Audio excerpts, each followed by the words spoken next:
Halo, apa kabar pemirsa TVR Parlemen dimanapun Anda berada? Berjumpa kembali dalam program TVR 17 bersama saya Vincent Aldi.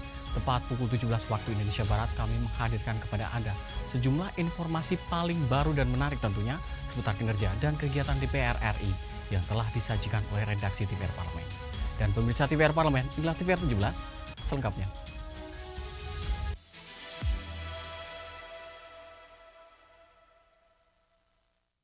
Pemirsa, terkait SMKN Jateng Semarang yang didirikan 2014 lalu dan pembiayaan pendidikannya dibebankan dari APBD Pemprov Jawa Tengah, Komisi 10 DPR RI mendorong pemerintah pusat ikut memikirkan keberlanjutannya sehingga dapat terus mencetak lulusan berkualitas unggul.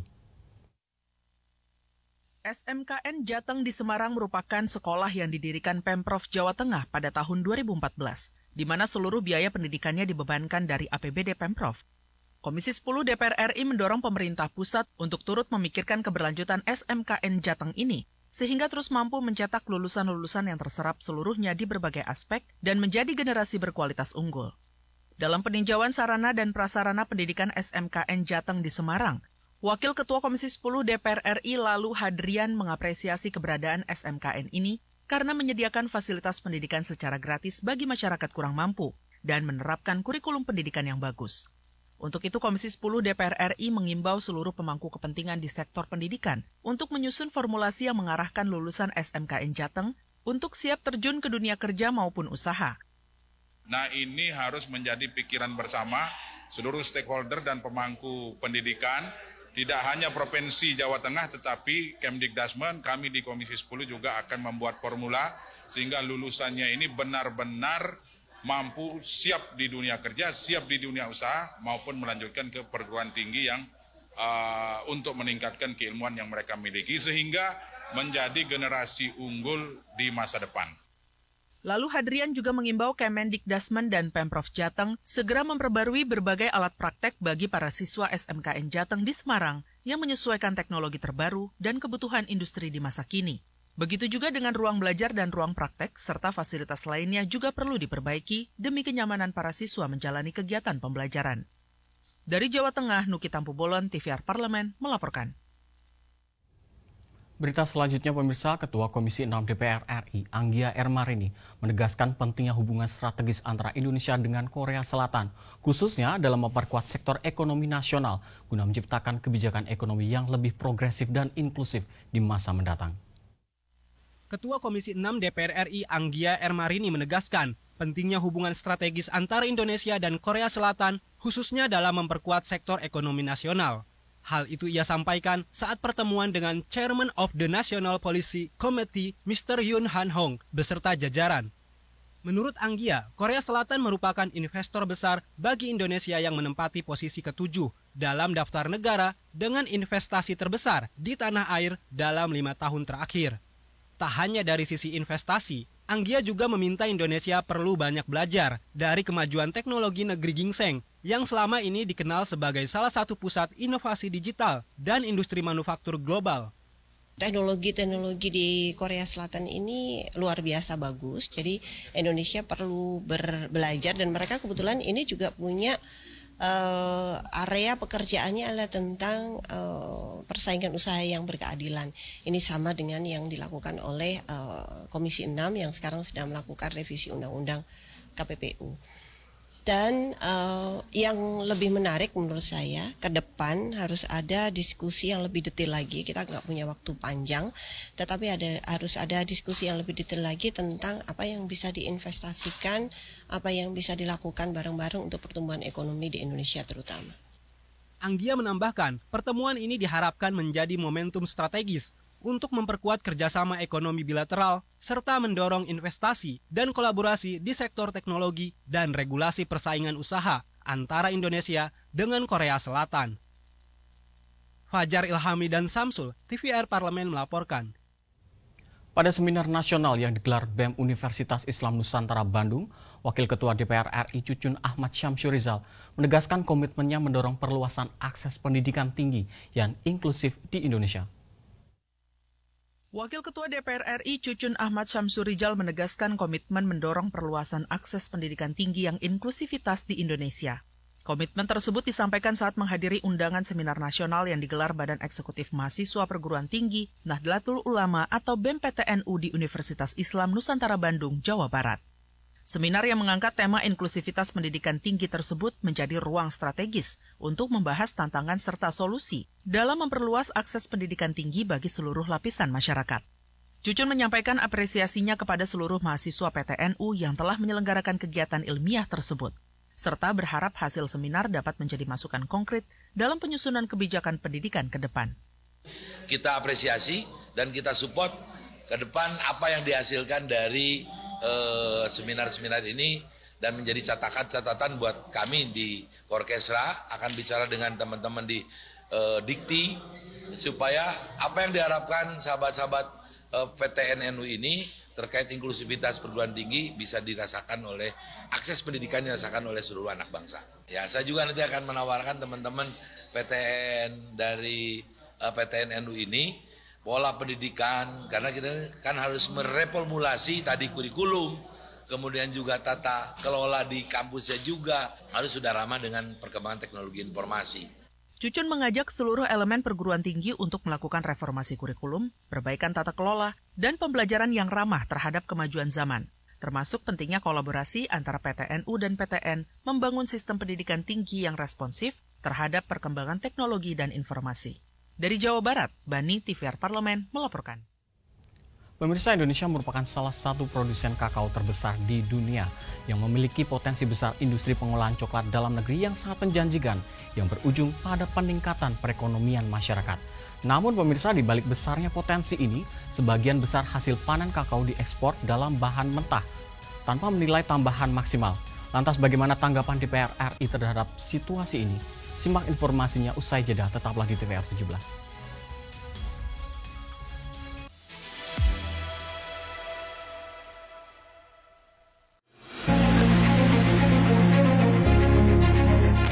Sasarannya dari Bapak Presiden kita, satu kabupaten kota harus ada satu sekolah rakyat. Itu targetnya, Pak, ya? Targetnya. Berarti akan ada ribuan titik sekolah rakyat ke depannya, Pak, ya? Jangan sekolah rakyat yang diperuntukkan untuk masyarakat miskin dan miskin ekstrim tiba-tiba disalahgunakan oleh orang-orang yang berkemampuan, yang notabene mereka juga sanggup menyekolahkan anaknya di sekolah-sekolah yang biasa. Nah, bagaimana memastikan bahwa program ini bisa terus berlanjut? Tentunya kami dari DPR RI terus mendorong supaya pemerintah ini menganggarkan terus. Jangan berhenti di tengah jalan. Dengan dibangunnya sekolah rakyat ini akan menciptakan anak-anak yang berprestasi. Mungkin nanti lahirnya di daerah 3T. Itu salah satu mimpi Bapak Presiden kita. Itu sangat luar biasa. Kalau cerita itu mau nangis saya, karena itu memang keinginan seorang pemimpin untuk mensejahterakan.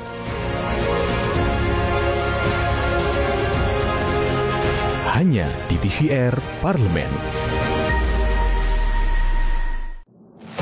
Bapak Ibu ini kan orang-orang pintar, setaunya saya di Kemendikbud. Ya, hakim yang memutuskan vonis bebas mereka sakit semua. Kalau memang ada yang terlibat, langsung pecat, Pak. Langsung beri sanksi.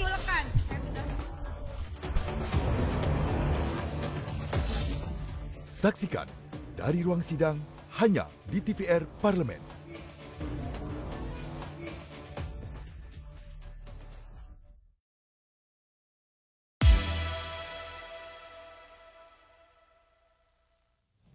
Terima kasih Anda masih bersama kami di TVR 17 pemirsa. Hilirisasi bukan sekedar proses industri, namun merupakan jalan panjang menuju kedaulatan ekonomi. Jalan agar kita tidak hanya menjadi penonton dalam rantai nilai global, namun juga menjadi pelaku utama yang mengendalikan hasil bumi negeri sendiri. Potensi besar kakao negeri ini mendorong DPR RI menggerakkan hilirisasi industri kakao sebagai jalan perubahan guna mewujudkan cita rasa kejayaan bangsa. Dan simak liputan mendalam yang telah dikemas oleh tim redaksi TVR Parlemen dalam segmen Lensa Parlemen berikut ini.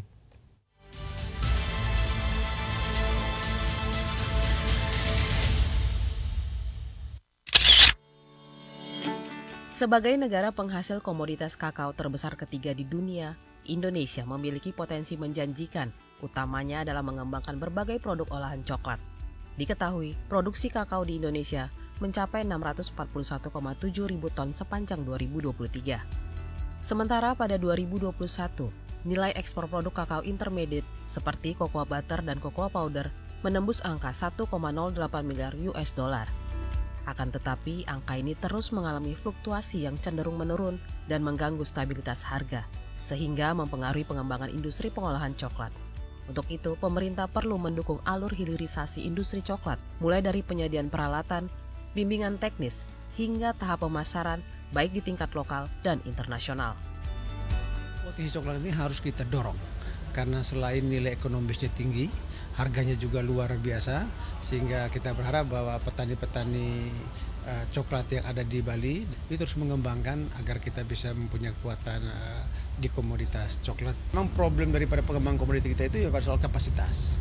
Nah, kita punya potensi atau komoditi yang berkualitas, tapi kalau dikelola dengan cara yang kurang bagus, kemudian ini menurunkan nilainya.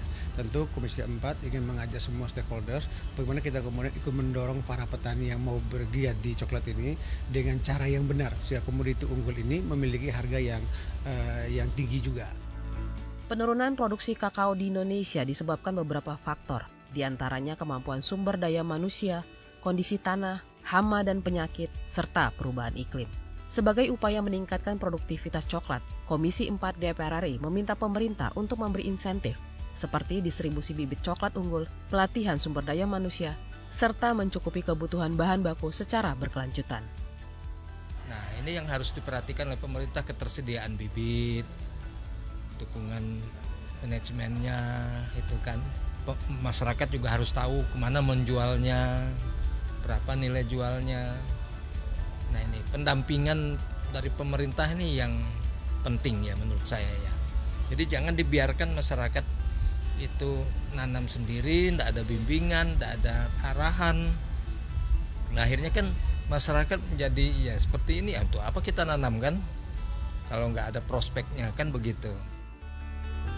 Komisi 4 DPR RI berharap pemerintah dapat menjaga kestabilan harga dan pasar coklat Indonesia sehingga para petani coklat semakin giat dalam melakukan budidaya coklat serta mengolahnya menjadi produk coklat yang berkualitas yang berdampak pada perekonomian nasional.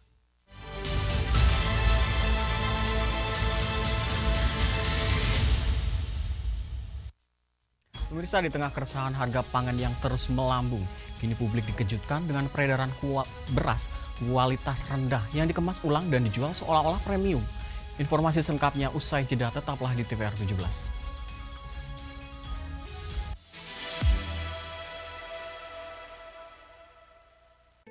Selamat datang di Biro Pemberitaan Parlemen. Anda memasuki kawasan zona integritas menuju wilayah bebas dari korupsi atau WBK dan wilayah birokrasi bersih dan melayani atau WBBM. Biro Pemberitaan Parlemen berkomitmen penuh untuk mewujudkan wilayah bebas korupsi dan wilayah birokrasi bersih dan melayani. Komitmen kami, pejabat dan jajaran memiliki komitmen tinggi untuk mewujudkan WBK dan WBBM melalui reformasi birokrasi, khususnya dalam hal pencegahan korupsi dan peningkatan kualitas pelayanan publik.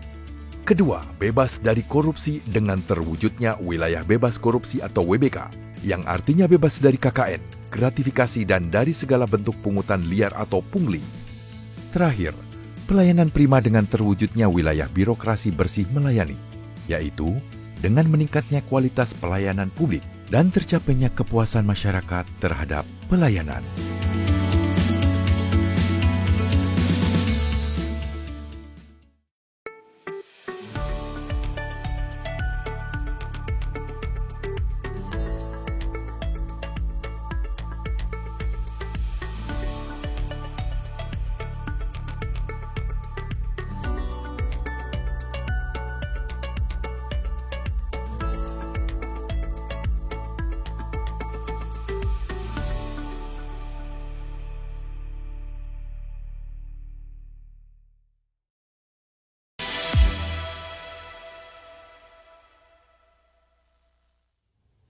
Kembali di TVR 17 pemirsa, praktik curang beras premium berkualitas rendah tidak hanya merugikan konsumen secara ekonomi, tetapi juga mengancam kesehatan dan menurunkan kepercayaan terhadap sistem distribusi pangan nasional. Aparat penegak hukum diminta bertindak tegas, sementara pemerintah diharapkan memperkuat pengawasan dari hulu ke hilir demi melindungi hak konsumen dan menjaga stabilitas pangan rakyat. Informasi selengkapnya berikut laporan rekan kami Alfat Rizky dari Gedung DPR RI Senayan, Jakarta. Baik pemirsa TVR Parlemen, baru-baru ini terdengar kabar yang cukup menjadi ironi. Selain juga bahan bakar yang dioplos, ada juga beras ini ditemukan dioplos. Hal ini diungkapkan oleh Menteri Pertanian yaitu Bapak Amran Sulaiman yang menemukan bahkan beras oplosan SPHP ini sudah ditemukan di berbagai minimarket yang tersebar di seluruh Indonesia. Dan Pak Amran Sulaiman menyatakan bahwa kisaran kerugian yang diakibatkan oleh beras oplosan ini mencapai 10 triliun dalam 5 tahun terakhir atau 2 triliun dalam setiap tahunnya. Lalu bagaimana respon legislator melihat hal ini? Sudah hadir bersama kami pemirsa anggota Komisi 4 DPR RI Bapak Daniel Johan. Pak, kira-kira Bapak melihat seperti apa nih Pak? Ini Indonesia kembali menemukan sesuatu yang dioplos yaitu beras. Bapak menilainya seperti apa nih Pak? Ya pertama tentu beras itu kan makanan pokok Indonesia ya. Sehingga kita harus menjamin kualitas dari bahan pokok dari masyarakat ya. Ya, yang harus dilakukan pertama adalah segera lakukan tindakan hukum yang tegas ya.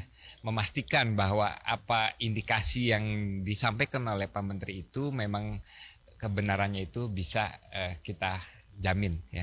Sehingga kita minta seluruh aparat kementerian terkait untuk menelusuri dan memastikan ya kalau misalkan terjadi pengoplosan, konsumen dirugikan, kesehatan masyarakat dipertaruhkan, kita minta ada tindakan tegas dari pemerintah dan diberikan sanksi yang tegas ya.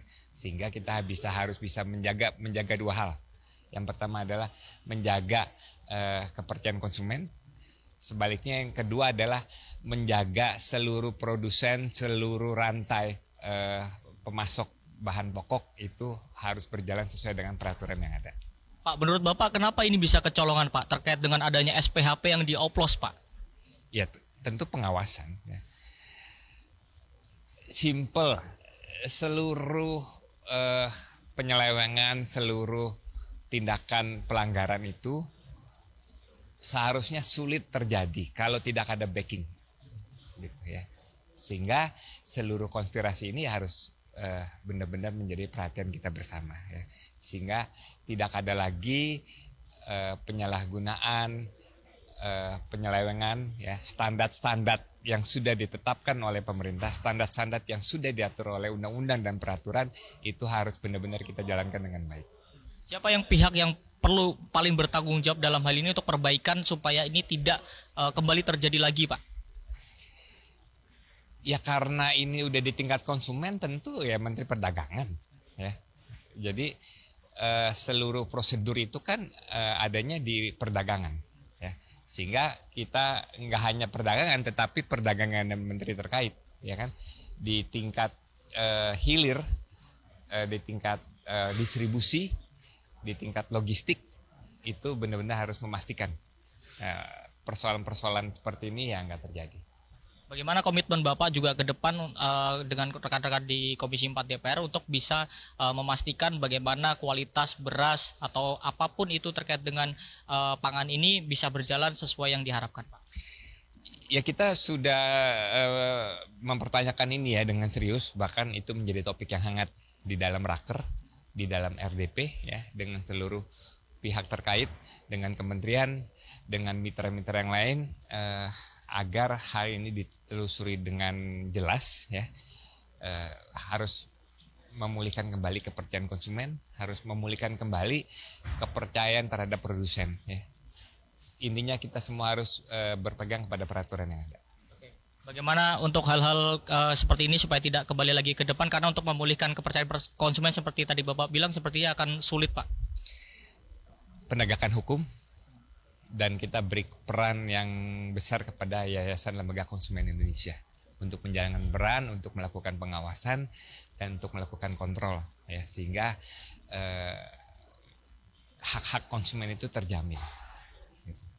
Terima kasih Pak Dalil Johan, dan pemirsa, itulah tadi wawancara saya dengan salah satu anggota Komisi 4 DPR RI tadi, di mana Bapak Dalil Johan sudah menyatakan komitmennya untuk terus mengawal terkait dengan kasus ini supaya dapat terselesaikan, dan juga tadi Bapak Dalil Johan menyatakan atau mendorong adanya penegakan hukum yang tegas untuk dapat memberantas dari memang ditemukan dugaan adanya pemalsuan beras SPHP ini, supaya kepercayaan masyarakat ini dapat kembali pulih, dan juga para pelaku atau oknum ini bisa ditindak secara tegas supaya dapat menimbulkan efek jera. Sekian laporan saya pemirsa, saya Alfat Rizky, kembali ke studio.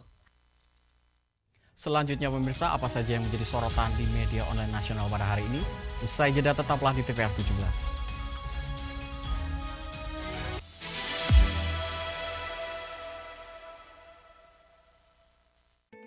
Selamat datang di Biro Pemberitaan Parlemen. Anda memasuki kawasan zona integritas menuju wilayah bebas dari korupsi atau WBK dan wilayah birokrasi bersih dan melayani atau WBBM. Biro Pemberitaan Parlemen berkomitmen penuh untuk mewujudkan wilayah bebas korupsi dan wilayah birokrasi bersih dan melayani. Komitmen kami, pejabat dan jajaran memiliki komitmen tinggi untuk mewujudkan WBK dan WBBM melalui reformasi birokrasi, khususnya dalam hal pencegahan korupsi dan peningkatan kualitas pelayanan publik. Kedua, bebas dari korupsi dengan terwujudnya wilayah bebas korupsi atau WBK, yang artinya bebas dari KKN, gratifikasi dan dari segala bentuk pungutan liar atau pungli. Terakhir, pelayanan prima dengan terwujudnya wilayah birokrasi bersih melayani, yaitu dengan meningkatnya kualitas pelayanan publik dan tercapainya kepuasan masyarakat terhadap pelayanan.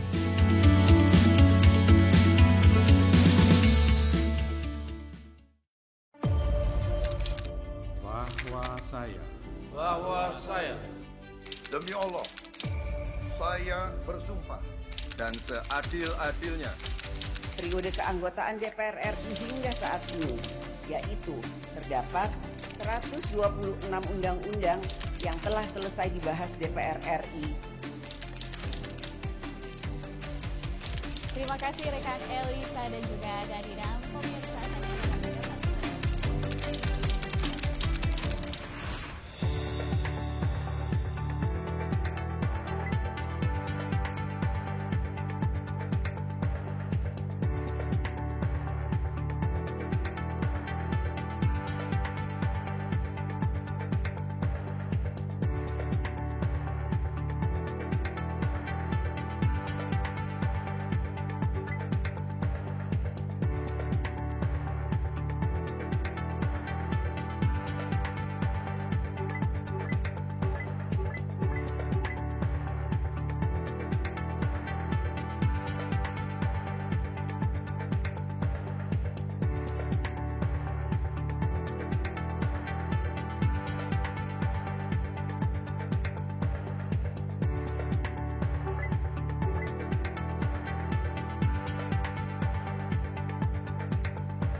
Terima kasih Anda masih bersama kami di TVR 17 pemirsa. Kali ini kita akan masuk ke segmen media online nasional. Dan mari kita simak isu apa saja yang menjadi sorotan media serta tanggapan dari sejumlah anggota Dewan.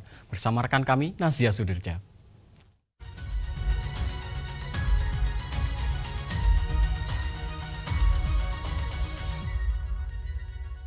Selamat sore pemirsa dimanapun Anda berada. Kali ini kita akan membahas berita yang menjadi headline di media online pada hari ini.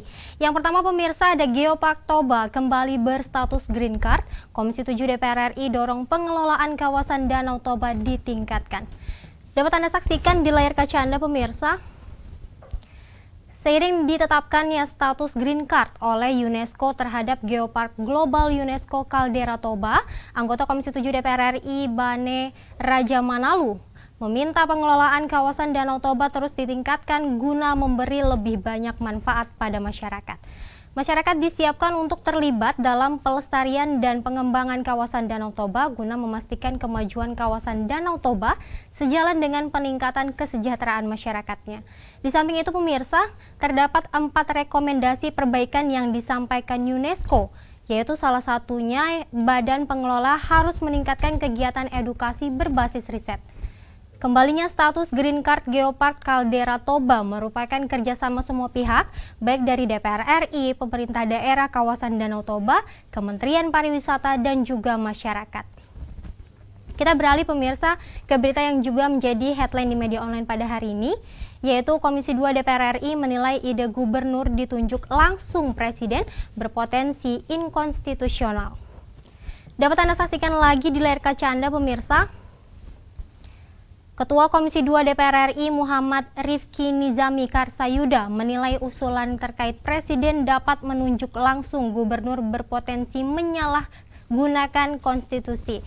Sebagaimana diketahui pemirsa, pasal 18 ayat 4 Undang-Undang Dasar tahun 1945 secara tegas menyatakan bahwa kepala daerah, yakni gubernur, bupati, dan wali kota dipilih secara demokratis. Meski demikian pemirsa, gagasan Ketua Umum PKB Muhaimin Iskandar terkait dengan pemilihan kepala daerah tidak lagi dilakukan secara langsung, masih memiliki landasan konstitusional dan sesuai dengan pasal 18 ayat 4 karena tidak secara spesifik menyebut mekanisme direct election, melainkan hanya menyatakan bahwa kepala daerah dipilih secara demokratis. Terkait dengan hal ini, pemirsa, Ketua Komisi 2 DPR RI menawarkan skema kompromi konstitusional, yakni Presiden mengusulkan 1 hingga 3 nama calon gubernur kepada DPRD Provinsi, yang kemudian nama-nama calon gubernur tersebut dipilih melalui mekanisme paripurna DPRD. Baik pemirsa, itu tadi headline di media online pada hari ini, yaitu Geopark Toba kembali berstatus Green Card. Komisi 7 DPR RI dorong pengelolaan kawasan Danau Toba ditingkatkan, serta Komisi 2 DPR RI nilai ide gubernur ditunjuk langsung presiden berpotensi inkonstitusional. Sekian dari saya, Nazia Sudirja, kembali ke rekan Vincent.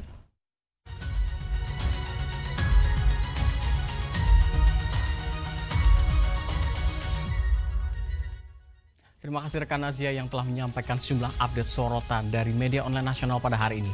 Dan pemirsa, segmen media online tadi sekaligus menutup program TVR 17 edisi sore hari ini. Saya Vincent Aldi beserta seluruh kru TVR Parlemen yang bertugas mengucapkan terima kasih dan pamit undur diri dari hadapan Anda. TVR Parlemen, referensi Indonesia.